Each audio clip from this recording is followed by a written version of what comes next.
February 12th, 1996, survivors Helene Fellenbaum, interviewers Carol Stolberg, Los Angeles, California, USA. The language is English. I'm Carol Stolberg, Stulberg. I have the privilege of interviewing Mrs. Helene Fellenbaum in Los Angeles, California on February the 12th, 1996.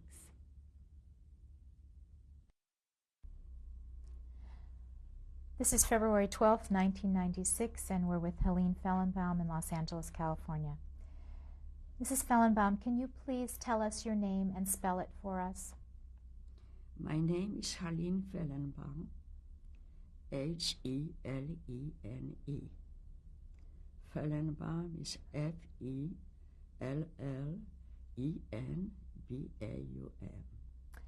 And can you please tell us what your name was at birth?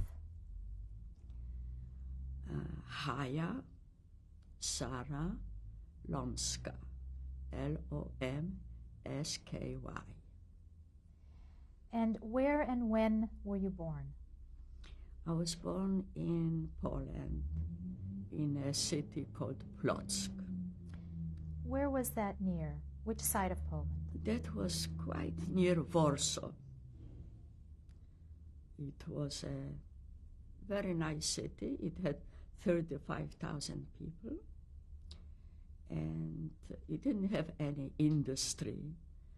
So it was very nice. There were parks and there were schools all over, and cafes and so on. What were the names of your parents? My mother's name was Esther Hollander, and my father's name was Samuel Lomsky. And did you have brothers and sisters? Yes, I had, we were 5 children. We were 4 girls and 1 boy. The last one was a boy, and I was the youngest one from the daughters. What were the names of your sisters and your brother? The oldest one was Rahela, and next to her was Marisha, and then it was Tosha, and then it was Halina, and then it was Henrik. What did your father do for a living? He had a little store with hats for women. As you know, in Europe, especially in Poland, many people were wearing hats, and especially during holidays and so on. I remember, so it was quite busy during holidays, you know, the Gentile holidays. And I know that they had a very hard time to support the children and the family, but we as children, we had whatever we needed. Let's put it this way. And so we had a great respect for my parents and great love for the siblings. Tell us a little bit about your childhood in Plock. What do you remember growing up? Well, you know, when the war broke out, I was very young. I was that time 12 years old. But since I was the youngest of the daughters, then emotionally and mentally, I probably was still younger than that. And what I remember that I must say that we were, in my opinion, that we were a very nice family. And also we were not well-to-do, but we were quite respected. Because my sister did go to higher school, you know, and so on. I didn't have a chance yet because I was too young. But we lived in a very nice neighborhood. You know, each city has its neighborhood. And we lived in a very nice neighborhood. So the windows were going out to the street, and right across the street was a little park. And I loved that park, to go over there to play ball and things like that. Many times with my little brother when he got a little bigger. Well, What about school? What do you remember about going to school? about school, I had a little problem because this is all in my opinion. I am not guaranteed that it was such. But my sisters were very good in school. And they were everywhere. In a play, in a singing, and so on, giving a little poetry or something. But by the time I came, it was expected of me to be just as them. And since I still remember it, then I believe it that in a way I was a little bit set back a little bit, as a child, everything. And I always felt that I am not as good as my siblings, always. And that was really detrimental to me, because at that time, perhaps I would like to be like them. So in school also I had pretty good report cards. Pretty good report cards, and my mother never was called to the school, but I myself, I felt that I am not as good as my siblings. What about friends in school? I had nice friends in school, very nice. And of course they were a little bit on a more well-to-do the families, you see. But that doesn't really concern me whatsoever, because I felt that I have just as much as they had. Did you have both Gentile and Jewish friends? No Gentile, no. We would never dare, and they wouldn't let us be friends. Why was that? Because they were very anti-Semitic. By that time, so it was already when I came. So it was already, the anti-Semitism was very great, because in 1930 already in Germany there was already starting. And I know that my parents at that time were talking already about war. But we as children never did pay any attention to it, because what is war? We didn't have the concept what war is. Did you ever feel anti-Semitism toward yourself in particular? Did you experience it? I myself, maybe by myself, I saw it in the city, but I especially I didn't experience that much. But we were taught and we were raised in the atmosphere of anti-Semitism. So since childhood, we had a very ill feeling towards the Polish people. What kind of a religious background did you have at home? Just a traditional, really, Can you remember what the Jewish holidays were like? Describe them to us. The Jewish holidays were observed, but we didn't go to Hebrew school. And we really didn't go to the synagogue, maybe just to say hello to my parents during the holidays. But otherwise, we were totally not interested in it. So I imagine that it was very progressive. I would call it very progressive. Was Passover celebrated in your house?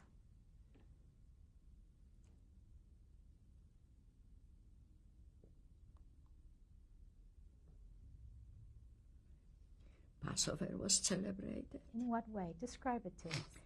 Well, I tell you that the whole house was stripped and it was clean. And after that, for Passover, it looks so fresh and white, you know. In my opinion, of course, my mother was a very capable person, and she sewed and she crocheted for us the sweaters. And she was all with us all the time. And, of course, we had a great love for her and respect, yes. So the holidays were observed by us. And even, I must tell you, that Friday evenings were also observed. Not totally, but it was like a traditional dinner. At the time just before the war, let's say perhaps in 1938, when you were about 11 years old, Yes. do you remember feeling anything that might be going on or observing anything that was happening around you? Well, we felt that.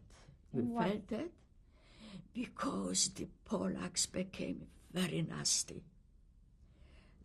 When they saw a Jew, you know, which had a little beard or hat on top, so they made fun, threw stones. And we were young and we were so very bothered by it. And many times we got into a fight with them a little bit. As children, you know, a childish fight. And verbal, mostly verbal, really. And so we grew up in that atmosphere, which was not very conducive to life, to Jewish children. Were you still able to go out and play and carry on a normal childhood, would you say? A normal childhood before the war? Yes, very much so, very normal. But we, you know, we heard the parents talk about war and so on. They were talking about Abyssinia War, which was in Africa, you know, with King Kalassi. That time it was going on.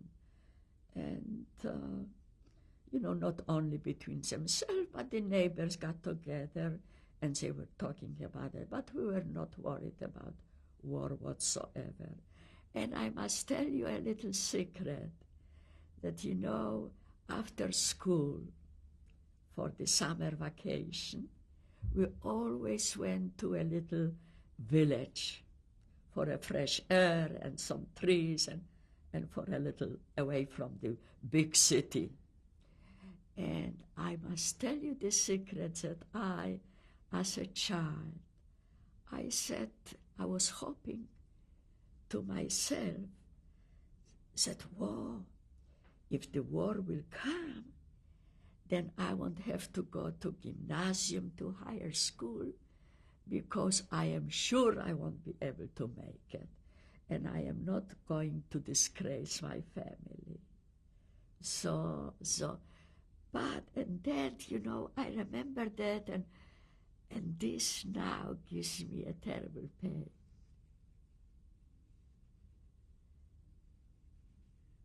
I had to overcome it. And of course, when I came to United States, you know, I had lots of help.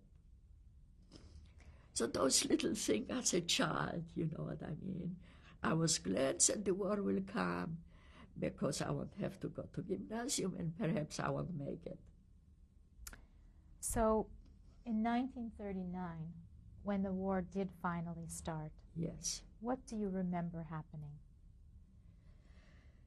In 1939, since our windows were facing the street and the city like it, I remember laying in bed. It was very early in the morning. And there was the sound of heavy aeroplane coming, sound like buzzing. And they were flying. We looked through the window, and they were flying quite low. But they were so black and heavy.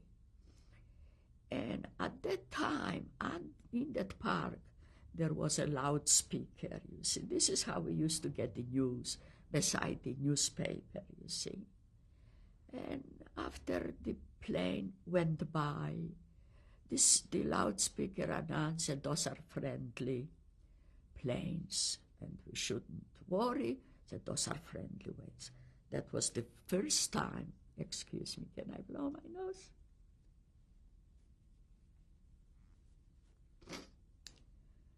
That was the first time that they occupied Plotzk, because after they left town, Plotzk, on the outskirts, they threw the bombs. Outskirt, you know, outside of the city, there was a military compound, so they threw the bombs. The military compound outside the city, was it Polish? Polish, yes. And who was it that was bombing? The Germans, when they, you know, they were not prepared for such a, you know, low flying and so on, and those were the Germans, and the trouble started. Tell us what happened. No, at that time, my parents already were talking, oh my gosh, we have to do something with the children. They were mostly concerned about the children. And at that time, after a while, they thought that maybe if we would go to that little village where we used to go summertime, so the Germans probably won't come there and we'll be able to be saved over there.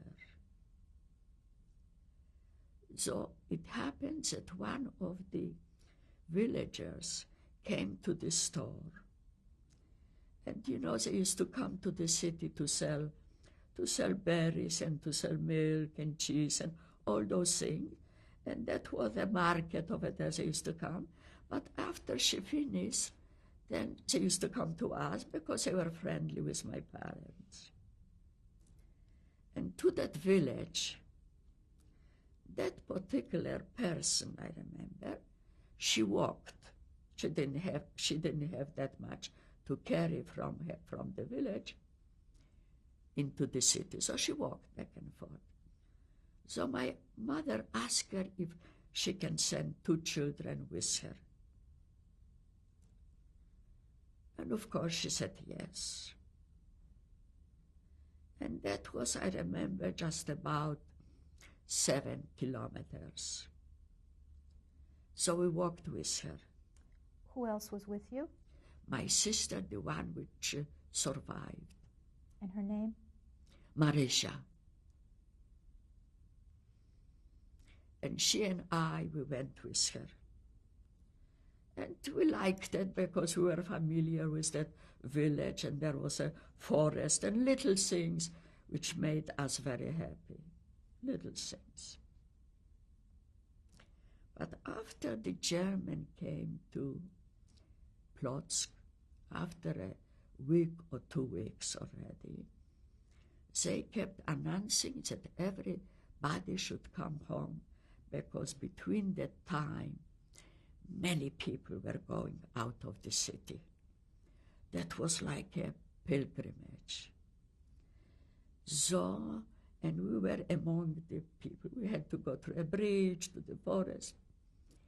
Well, the Germans realized that everybody is running away because we are afraid of them. So they said through the loudspeaker that we shouldn't be afraid, we can all come back because they are not going to do anything with the civilian population. So, of course, everybody was beginning to come home. So we came home also. Can I have some water?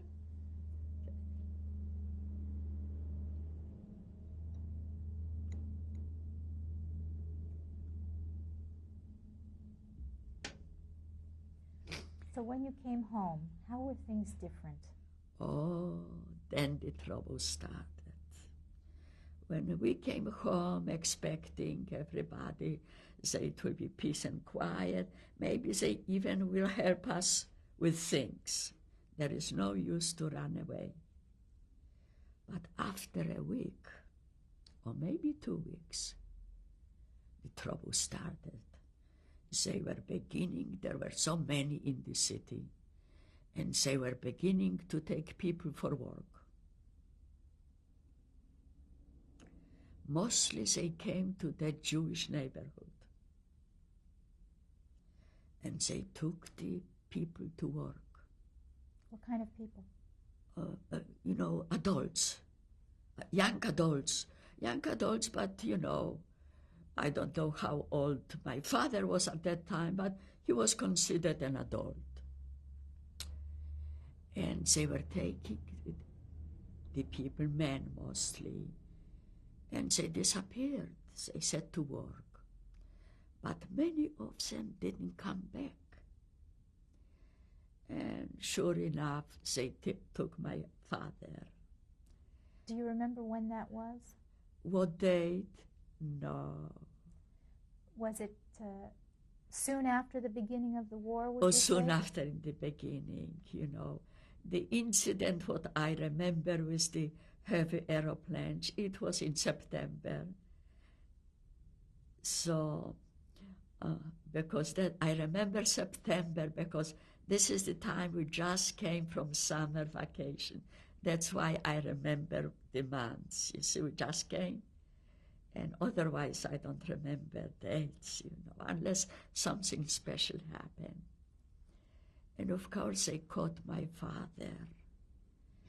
And my oldest sister was very upset about it.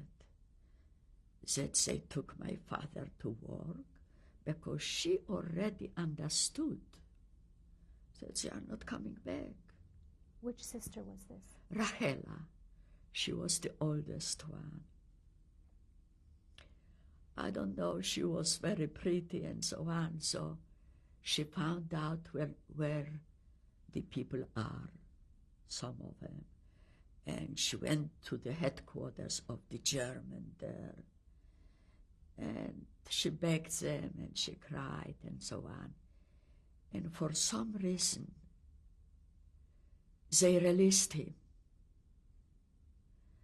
which was very unique because it was very unusual. But, during the war, miracles happened. That's how actually we survived, because of the miracles happened. I don't know if this is God's miracles or just a history miracle.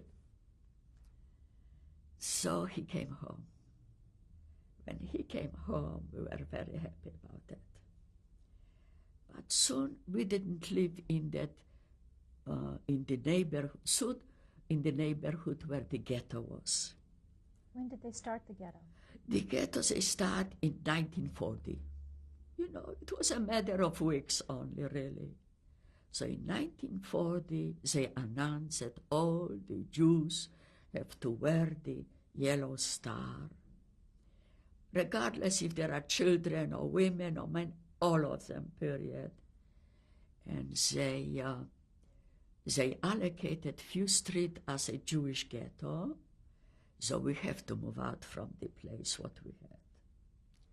So we moved in the ghetto to somebody which was related to my mother. And of course, that time there were some people already living there, and we were given one room. That was a big house, big building, because my uncle was a very well-to-do person. So he had his big house. He was selling coal. He was in the coal business, wood business, and he had also a flour mill. He was a very well-to-do. He is one of the most wealthier people in Płock. But his wife was related to my mother, and we were in a very good contact. We used to get, when winter came, I remember my aunt used to send coal She used to send wood, flour, big one, big basket for the family. And that was a great help, for us. We used to go visiting to her and so on.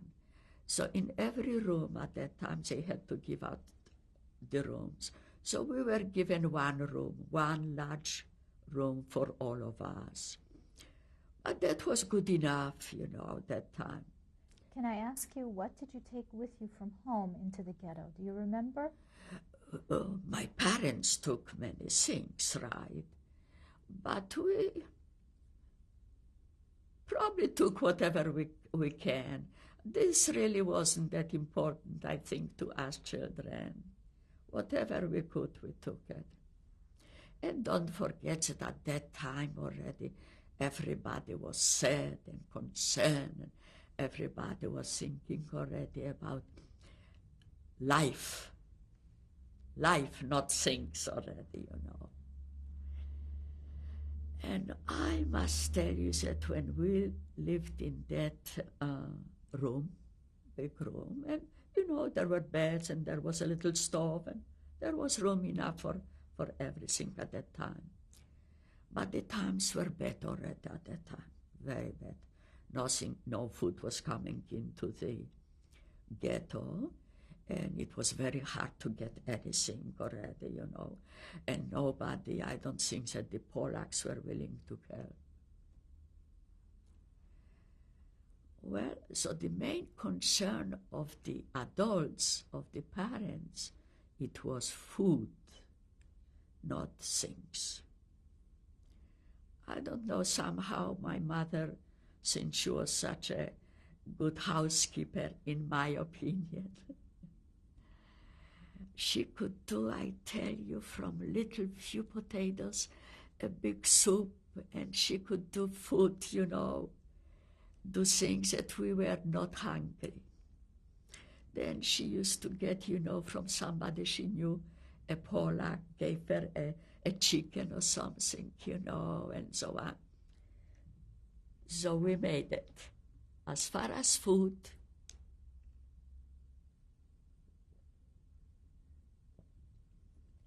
that we made it, and that was the biggest concern for the whole family. But at that time already, everybody was talking that this is not the end of it. You see? Everybody knew that this is not the end of it.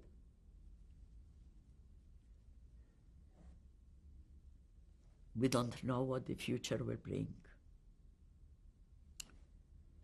So, of course, my mother, since we were all small, you know what I mean. My brother, he was 3 years younger than I, so he was 9 or something like that, And we were all children, you see. We had the mother and father, so we were children. So my mother told us all about it, said there is a possibility, because they heard that someplace else Jews were evacuated and nobody knows what and how. After all, we didn't have a radio or anything like that. So it was heard through the grapevine, And so she told us what to expect of, it is possible. And she made backpacks. And every time we went to sleep, she would put the backpack with clothing and a little food and a little something, because she knew that if it happens, we have to do it very fast. Otherwise, we won't make it. So I'm sorry. I'm going to stop you right there. We're going to change the tape, and we'll start again.